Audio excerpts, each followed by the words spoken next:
నేను ఎన్నిసార్లు చెప్పాను మీకు కోవట్లుండే బదులు ఆ పార్టీకి వెళ్ళిపోండి అని. వాళ్ళు పోరు, ఇక్కడుండి సిస్టమ్ను పాడు చేస్తూ ఉన్నారు.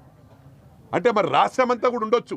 నాకు ఎక్కువ అవగాహన సిద్దిపేట మెదక్ జిల్లా గ్రేట్ హైదరాబాద్లో ఉంది కాబట్టి ఇవాళ స్టిల్ ఆన్ టుడే మాకు ఎన్నికల్లో కూడా ఎన్నో ప్రయత్నాలు జరిగినాయి.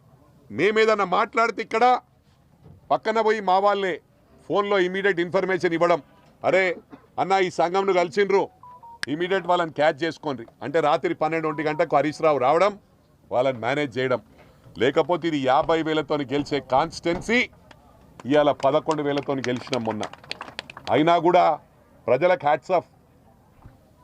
లీడర్లు లేకున్నా ప్రజలు బ్రహ్మాండంగా ప్రజలు మాకు మ్యాండేట్ ఇచ్చిండ్రు. ఈ గ్రామంలో కాదు, మెదక్ నియోజకవర్గంలో ప్రతి గ్రామంలో మా సేవలు ఉన్నాయి, మా బోర్స్ ఉన్నాయి, మోటార్స్ ఉన్నాయి. ఒక ఊర్లో 20 బోర్లు ఉంటే ఒక ఊర్లో 25 ఉన్నాయి, ఒక ఊర్లో 30 ఉన్నాయి. మరి ఒక బోర్కి ఎన్ని పైసలు కావాలా? మేము ఈరోజు కాదు, ఆనాటి నుంచి చేస్తున్నాం. ఇప్పుడు మా అబ్బాయే ఏ గ్రామానికైనా పోతే అరే ₹1,00,000 ఇచ్చినావు అని చెప్తుండ్రు, పప్పా నువ్వు 1 lakh ఇచ్చినావంటే వాళ్ళకంటే 1 lakh ఏనాడు ఇచ్చిన? 20 సంవత్సరాల క్రితం ఇచ్చిన. ఆ 1 lakh ఒకప్పుడు ఇక్కడనే రామాయంపేటలోనే 40,000 పెడితే ఎకరం దొరుకుతుండే. ఇలా 3 కోట్లు 4 కోట్ల రూపాయలు. అంటే మా సర్వీసెస్ ఆ రోజు నుంచి ఈ రోజు వరకు ఉన్నాయి. అన్ని సంఘాలకు పార్టీలకు అతీతంగా కులాలకు అతీతంగా పనిచేసినాం. ఇవాళ మా క్యాడర్ కూడా అదే విధంగా పనిచేస్తుంది.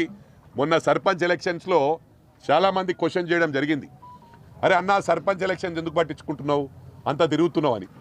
నాకు బాధాకరం ఏంటంటే మాకు ప్రాపర్గా మేము గెలిచినప్పటికీ ప్రజలు మ్యాండేట్ ఇచ్చినప్పటికీ మాకు ప్రాపర్గా క్యాడర్ లేకుండే. ఇవాళ గొప్పతనం ఏంటంటే 75% మెదక్ నియోజకవర్గంలో మా సర్పంచ్లు వచ్చిండ్రు. రేపు వాళ్ళ ద్వారా మాకు అండ, మా లీడర్షిప్ పెరుగుతుంది. రేపు ఎంపీటీసీ కానీ జెడ్పీటీసీ కానీ 90 కాదు 100% గెలవడానికి ప్రయత్నం చేస్తాం. మేము ఇక్కడ పనిచేస్తున్నాం. కానీ టీఆర్ఎస్ ఇప్పటికి కూడా మా ప్రభుత్వమే ఉందనే విధంగా డబ్బులు బాగున్నాయి వాళ్ళ దగ్గర. ఇప్పటికీ డబ్బులు ఖర్చు పెట్టే సత్తా ఉంది వాళ్ళకు.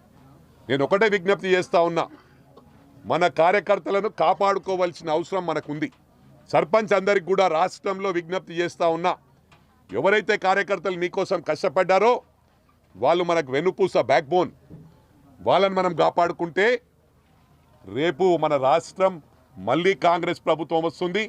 వీళ్ళు చెప్పిన తీరు వీళ్ళు ఎట్లా చెప్పారంటే అయిపోయింది కాంగ్రెస్ పని అని. అంటే ఏంది? ప్రజలను రెచ్చగొడుతుండ్రు, పెన్షన్లు రాలే అని. ఇవాళ రామాయంపేటలో బస్సు మొదలైంది.